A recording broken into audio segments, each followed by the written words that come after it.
दोस्तों आज के इस वीडियो में हम बात करेंगे सीनियर सिटीजन सेविंग स्कीम के बारे में। यानी कि इस स्कीम में आपको स्टार्टिंग में कितने पैसे जमा करने पड़ेंगे ताकि आपको हर महीने 41,000 रुपये यानी कि 41,000 रुपये की मंथली इनकम हो जाए। अब जैसा कि इस स्कीम का नाम है तो ये क्लियर हो जाता है, ये स्कीम सीनियर सिटीजन के लिए है।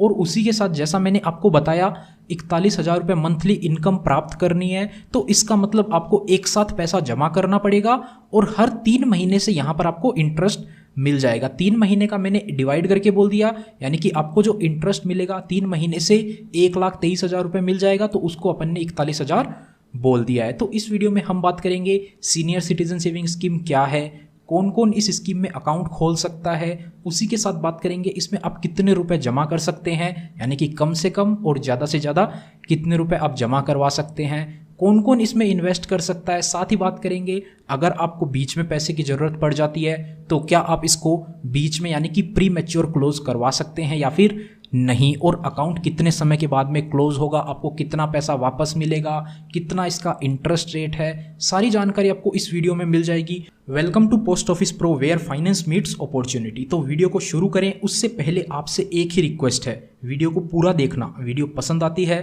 तो वीडियो को लाइक करना। तो चलिए वीडियो को शुरू करते हैं। सबसे पहले बात करेंगे सीनियर सिटीजन सेविंग स्कीम क्या है। तो जैसा कि आपको ऑलरेडी बता दिया है, सीनियर सिटीजन के लिए स्कीम है। इसमें सीनियर सिटीजन अपना अकाउंट खुलवा सकते हैं, एक साथ आप पैसा जमा करवा सकते हैं पोस्ट ऑफिस में या फिर काफ़ी सारे बैंक के अंदर भी ये सुविधा मिल जाती है। वहाँ पर आपको पैसा जमा करवाना है, एक पर्टिकुलर इंटरेस्ट रेट होता है जो गवर्नमेंट डिसाइड करती है, हर 3 महीने से उसको चेंज भी किया जा सकता है। तो वो जो भी इंटरेस्ट बनता है हर 3 महीने से आपके पैसे के ऊपर वो आपको वापस दे दिया जाता है। और मैच्योरिटी जो इस अकाउंट की होती है, मैच्योरिटी के बाद में जितना भी पैसा आपने स्टार्टिंग में दिया था, लास्ट जो 3 क्वार्टर का पैसा होगा उसके साथ में आपको पूरा का पूरा पैसा वापस मिल जाएगा। यानी कि हर 3 महीने से आपको इंटरेस्ट तो मिल ही रहा था और स्टार्टिंग में जो आपने पैसा दिया वो आपको मैच्योरिटी पे वापस भी मिल जाता है।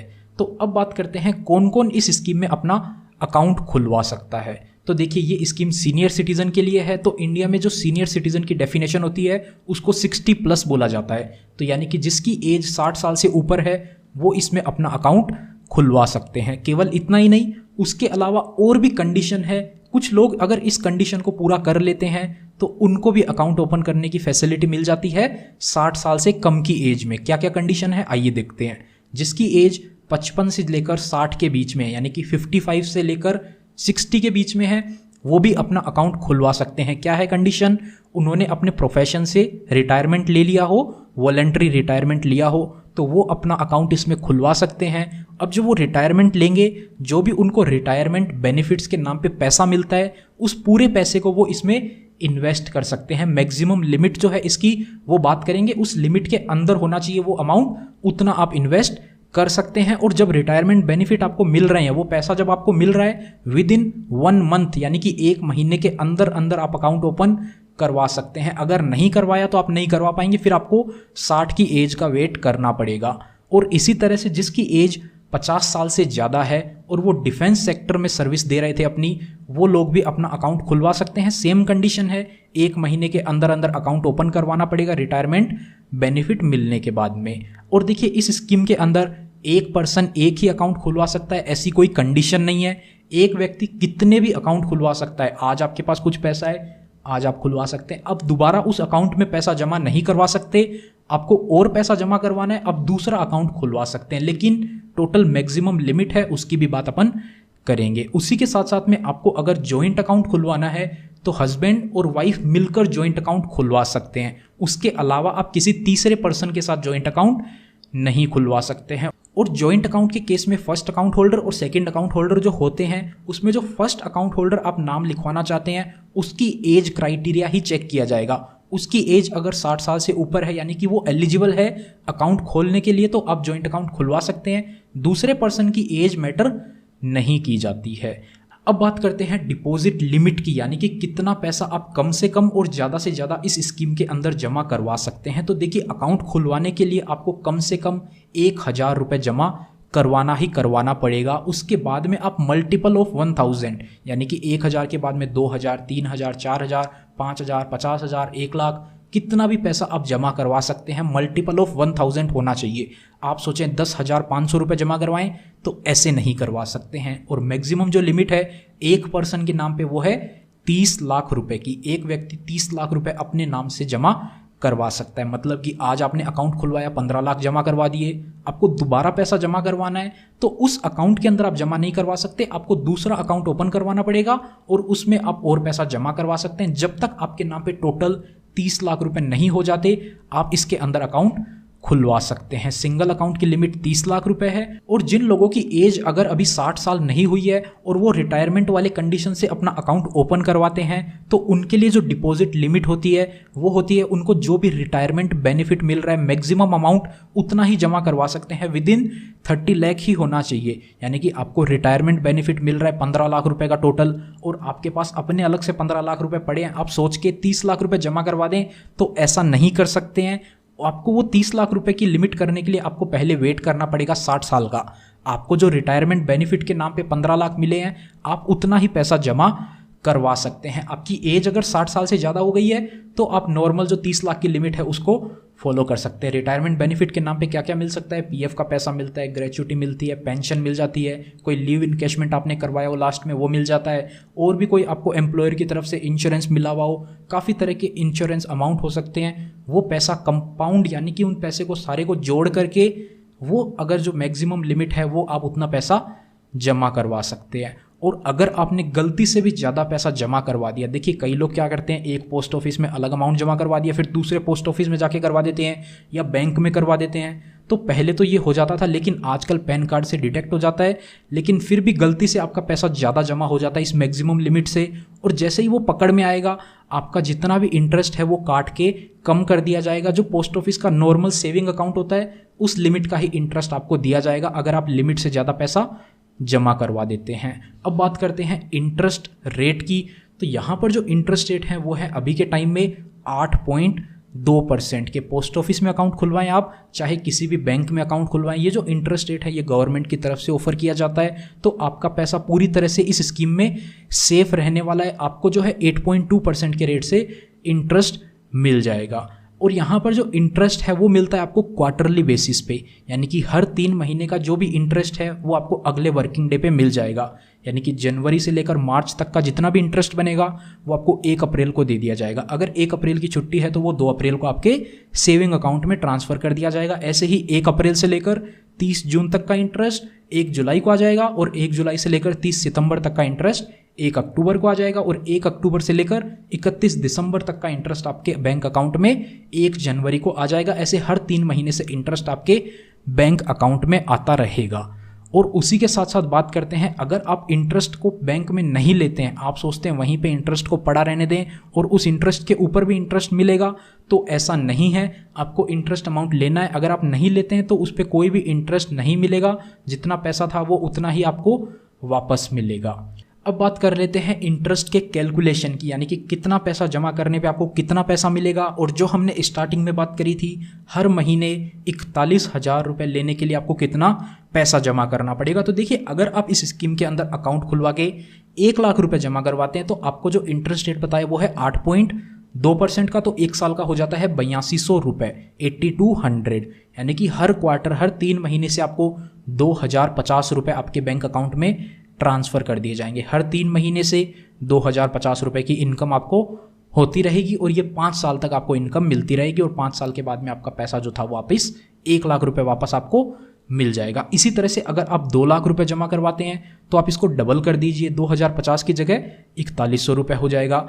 3 से करना है, 3 लाख आप करते हैं तो 1 लाख को 3 से मल्टीप्लाई करिए, वहाँ पर 2050 को भी आप 3 से मल्टीप्लाई कर देंगे, आपका इंटरेस्ट हो जाएगा क्वार्टरली 6150 रुपये। वहीं अगर आप इस स्कीम में 30 लाख रुपए जो मैक्सिमम लिमिट है वो पूरा जमा करवा देते हैं तो आपको 1 साल का जो इंटरेस्ट मिलेगा वो मिलेगा 2,46,000 यानी कि 2,46,000 रुपीज़। तो जो 3 महीने का इंटरेस्ट बनता है वो आता है 61,500 रुपीज़। और वहीं अगर आप 2 अकाउंट खुलवा लेते हैं, हस्बैंड के नाम पे अलग और अपनी वाइफ के नाम पे, तो आप टोटल 60 लाख रुपए जमा करवा सकते हैं और आपको उस 60 लाख के ऊपर जो इंटरेस्ट मिलेगा वो मिलेगा 4,92,000 यानी कि 4,92,000 रुपीज़ 1 साल का। और ये क्वार्टरली हो जाता है, यानी कि हर 3 महीने से हो जाता है 1,23,000 रुपये का, जो कि महीने का निकल के आता है लगभग 41,000 रुपये। तो आपको हर 3 महीने से 1,23,000 रुपये मिलेंगे, जो कि महीने का 41,000 होता है। उसके लिए आपको 60 लाख रुपये इस स्कीम में जमा करना पड़ेगा। अब बात करते हैं, अगर आपने इस स्कीम में अकाउंट खुलवा लिया, आपको समय से पहले पैसे की ज़रूरत पड़ जाती है, तो आप इस अकाउंट को भी समय से पहले बंद भी करवा सकते हैं। यानी कि आपने 5 साल के लिए पैसा जमा करवा दिया, लेकिन आपको पैसे की ज़रूरत पड़ जाती है, सीनियर सिटीज़न है, कोई पता नहीं होता इस एज में कभी भी पैसे की रिक्वायरमेंट हो सकती है, तो आप 1 साल के अंदर अकाउंट बंद करवाते हैं, तो आपने जितना पैसा दिया था वो पैसा आपको पूरा वापस मिल जाएगा। अब आप बोलेंगे आपको हर 3 महीने से इंटरेस्ट तो मिल चुका है, तो वो जो इंटरेस्ट आपको मिल चुका है उतना अमाउंट आपके प्रिंसिपल अमाउंट में से रिकवरी करके काट लिया जाएगा। यानी कि आपने 1 लाख रुपए जमा करवाया, आपको इंटरेस्ट के नाम पे 2 बार इंटरेस्ट मिल चुका है। आप बोलेंगे आपको 4100 रुपये तो इंटरेस्ट आ चुका है, तो आपको जो मैच्योरिटी पे वापस पैसा मिलना था, आप अकाउंट बंद करवाते हैं तो 4100 रुपये उस 1 लाख रुपये में से काट लिया जाएगा और बाकी का अमाउंट आपको दे दिया जाएगा। यानी कि टोटल आपको 1 लाख ही वापस मिलेगा जितना आपने जमा करवाया था। उसके बाद में आप 1 साल से लेकर 2 साल के बीच में अकाउंट बंद करवाते हैं। आपने अकाउंट खुलवाया 5 साल के लिए, 1 साल पूरा रख लिया और उसके बाद में बंद करवाते हैं दूसरे साल से पहले तक, तो आपको जो इंटरेस्ट रेट बताया था वो आपको मिलता गया। आपको 1 साल का पूरा मिला, उसके बाद दूसरे साल में भी जितने दिन तक आपने पैसा रखा तब तक आपको इंटरेस्ट मिल गया। तो वहाँ पर क्या होगा, जिस दिन आप अकाउंट बंद करवा रहे हैं आपके प्रिंसिपल अमाउंट में से 1.5% काट लिया जाएगा। यानी कि 1 लाख रुपए के ऊपर 1500 रुपये आपके काट लिए जाएंगे। लेट्स सपोज आपने 1 लाख रुपए जमा करवाए, पहले साल का आपको 8200 रुपये पूरा मिल गया, दूसरे साल को भी आपको कुछ मिला होगा, लेकिन आपको जो 1 लाख रुपए थे उसमें से 1500 रुपये काट के आपको दे दिया जाएगा। पैसे की जरूरत होती है, इमरजेंसी आ जाती है, तो आप इस अकाउंट को बंद भी करवा सकते हैं। आपको कुछ पेनल्टी काटी जाएगी। 2 साल के बाद अगर आप बंद करवाते हैं तो 1% का ही पेनल्टी काटा जाएगा। यानी कि 1 लाख रुपए के ऊपर केवल 1,000 रुपये का ही पेनल्टी आपका काटा जाएगा। 2 साल का आपको इंटरेस्ट मिल चुका है, वो इंटरेस्ट आपका रहेगा। और वहीं पे ये अकाउंट 5 साल पूरा हो जाता है, उसके बाद में आप 5 साल के बाद में पूरा पैसा आप ले सकते हैं, कोई भी पेनल्टी नहीं काटी जाती है। अब देखिए यहाँ पर एक और ऑप्शन मिल जाता है एक्सटेंशन ऑफ अकाउंट का।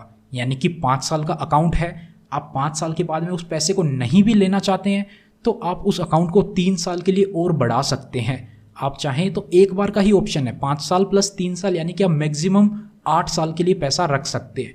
5 साल के बाद में आपको पैसा लेना है, आप ले सकते हैं। आप उस पैसे को लेकर दोबारा 5 साल के लिए जमा करवाना चाहते हैं, करवा सकते हैं। 5 साल को आप एक्सटेंड करवा के, आपको ज़्यादा पेपर वर्क नहीं करना, एक फॉर्म भर के उसको ही एक्सटेंड करवा देना है। 3 साल के लिए वो पैसा वहीं पे पड़ा रहेगा। लेकिन यहाँ पर जो इंटरेस्ट रेट ऑफर किया जाएगा आपको 5 साल कंप्लीट होने के बाद में, जो इंटरेस्ट रेट उस दिन पर चल रहा होगा नए दिन पर, वो इंटरेस्ट रेट आपको मिलेगा। लेट्स सपोज आपने आज से 5 साल पहले अकाउंट खुलवाया, आप बोले उस टाइम पे तो इंटरेस्ट रेट 9% का था, तो आपको अभी तक तो 9% मिल रहा था, लेकिन अब आप रिन्यू करवाने जाएंगे तो अभी के टाइम पे जो इंटरेस्ट रेट चल रहा है वो आपको मिलेगा। जैसे कि अभी 8.2 है तो आपको अभी 8.2 मिलेगा। अगर आपने कम इंटरेस्ट रेट पे ओपन करवाया तो आपको ज़्यादा भी मिल सकता है, ज़्यादा पे ओपन करवाया तो अभी का चलेगा, पीछे की बात नहीं होगी। यहाँ पर जो नया इंटरेस्ट रेट चल रहा है वो आपको मिल जाएगा। अब देखिए 3 साल के लिए आपने अकाउंट ओपन करवा दिया, अभी अपन बात कर रहे थे प्री मैच्योर क्लोजर की, तो उस एक्सटेंडेड अकाउंट को भी आप 1 साल पूरा होने के बाद में बंद करवा सकते हैं। उस केस में कोई भी पेनल्टी चार्ज नहीं की जाएगी। यानी कि आपको एक्सटेंशन तो जरूर से करवा लेना चाहिए अगर आपको पैसे की जरूरत नहीं है तो। 3 साल तक आप एक्सटेंड करवा सकते हैं। 3 साल में 1 साल पूरा होने के बाद में अगले 2 सालों में आपको जब भी पैसा चाहिए आप उस दिन निकालिए, कोई भी इंटरेस्ट पे पेनल्टी चार्ज वगैरह नहीं होगी, आपको पूरा पैसा मिल जाएगा। अब बात करते हैं क्लोजर ऑफ अकाउंट की। तो जैसा कि आपको बताया 5 साल के लिए ये अकाउंट होता है। 5 साल कंप्लीट होने के बाद में जो पैसा आपने दिया था वो पैसा आपको वापस मिल जाएगा पूरा का पूरा, और हर 3 महीने से इंटरेस्ट तो आपको मिल ही रहा था। उसके अलावा अकाउंट होल्डर की डेथ हो जाती है तो उस केस में भी अकाउंट को उसी दिन बंद कर दिया जाएगा जिस दिन अकाउंट होल्डर की डेथ हो जाती है। तो आप उस पैसे को निकाल सकते हैं। अगर आप किसी भी अकाउंट होल्डर के नॉमिनी हैं या फिर लीगल हेयर हैं तो उस पैसे को आप निकाल सकते हैं। और देखिए जिस पर्सन के भी नाम पे अकाउंट था उसकी डेथ हो जाती है तो वो अकाउंट में उस दिन तक ही इंटरेस्ट मिलेगा उस स्कीम के अकॉर्डिंग, यानी कि 8.2% का। अकाउंट होल्डर की मृत्यु होने के बाद में आप पैसा क्लेम नहीं करते हैं, आपका कोई भी रिलेटिव, कोई भी कुछ भी हो सकता है, उसके पैसे को आप जिस दिन भी क्लेम करते हैं तो अकाउंट होल्डर की डेथ से लेकर जिस दिन आप पैसा क्लेम करते हैं उस दिन तक जो इंटरेस्ट मिलेगा वो सेविंग अकाउंट का मिलेगा केवल 4% का। तो जिस दिन भी डेथ हो जाती है उसी दिन उस अकाउंट को तो बंद कर दिया जाता है, फिर उस पर नॉर्मल सेविंग अकाउंट का इंटरेस्ट डाल दिया जाता है। और जॉइंट अकाउंट के केस में एक पर्सन की अगर डेथ हो जाती है, मृत्यु हो जाती है, तो उस केस में दूसरे पर्सन के पास में अधिकार रहता है, वो अकाउंट को चालू भी रख सकता है, अकाउंट को बंद भी कर सकता है। अब अकाउंट चालू रखना चाहते हैं तो उस केस में कुछ कंडीशन को ध्यान में रखा जाएगा। जो पर्सन अकाउंट कंटिन्यू कर रहा है उसकी एज 60 साल से ज़्यादा होनी चाहिए, वो एलिजिबल होना चाहिए अकाउंट को कंटिन्यू करने के लिए।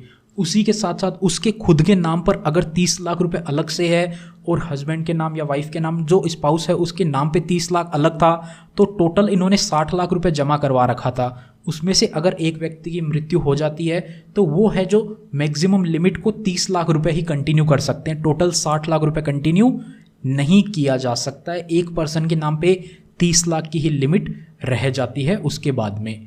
तो अब बात कर लेते हैं इस स्कीम में मिलने वाले टैक्स बेनिफिट की। तो देखिए, इस स्कीम में अगर आप पैसा जमा करवाते हैं तो जिस भी साल में आप अकाउंट ओपन करवा के पैसा जमा करवाते हैं उस साल में आपको सेक्शन 80C के अंदर 1.5 लाख रुपए तक की डिडक्शन मिल जाती है। और ये डिडक्शन आपको अब केवल उसी में मिलेगी जब आप अगर इनकम टैक्स रिटर्न में ओल्ड रिजाइम को सेलेक्ट करते हैं। अगर आप न्यू रिजाइम सेलेक्ट करते हैं तो आपको पता होगा वहाँ पर 80C की जो डिडक्शन है उसको हटा दिया गया है। तो आप ओल्ड रिजाइम सेलेक्ट कर रहे हैं तो उस कंडीशन में आप सेलेक्ट कर सकते हैं। उसी के अलावा इंटरेस्ट जो है यहाँ से वो मिलने वाला वो आपको पूरी तरह से टैक्सेबल होता है, यानी कि इस स्कीम से जो भी आपको इंटरेस्ट इनकम होगी वो टैक्सेबल होगी। अब वो टैक्सेबल कैसे होगी? आपकी स्लैब के अकॉर्डिंग होगी। अगर आपकी बाकी सोर्सेज से इनकम मिला करके 5 लाख रुपए के अंदर है तो आपको कोई भी टैक्स नहीं लगेगा। और यहाँ पर TDS भी आपका काटा जाएगा इंटरेस्ट में से अगर आप अपना फॉर्म 15G या फिर फॉर्म 15H जमा नहीं करवाते हैं। तो अगर आपकी इनकम कम है तो आपको फॉर्म 15H और G जो भी होता है आपके लिए एप्लीकेबल वो ज़रूर से पोस्ट ऑफिस के अंदर या फिर बैंक में जमा करवा देना चाहिए, ताकि आपकी इनकम में से TDS ना काट लिया जाए। आपको जो इंटरेस्ट मिलना है वो आपको पूरा मिले। अगर TDS काट लिया जाएगा तो वो गवर्नमेंट के पास चला जाएगा, फिर 1 साल बाद आपको क्लेम करने का ऑप्शन मिलेगा। तो काफ़ी लंबा प्रोसेस हो जाएगा। इससे बेटर यही है कि टाइम से फॉर्म 15G या फिर H जमा करवा दो और TDS से बच जाओ। तो फ्रेंड्स, इस वीडियो में इतना ही। उम्मीद करते हैं आपको वीडियो पसंद आई होगी। अगर वीडियो पसंद आई तो वीडियो को लाइक करें और कमेंट सेक्शन में जाएं और कमेंट करके बताएं आपको वीडियो कैसी लगी। और कोई भी आपका सवाल है इस वीडियो से रिलेटेड तो आप कमेंट करके भी पूछ सकते हैं। और चैनल को जरूर से सब्सक्राइब कर लेना, ताकि हम दूसरी वीडियो अगर डालें तो आपको उसका नोटिफिकेशन आ जाए और वो वीडियो आप जरूर देख पाएँ, आपसे मिस ना हो जाए। मिलते हैं आपसे फिर किसी नए और इंटरेस्टिंग वीडियो में। तब तक के लिए अपना ख्याल रखिएगा।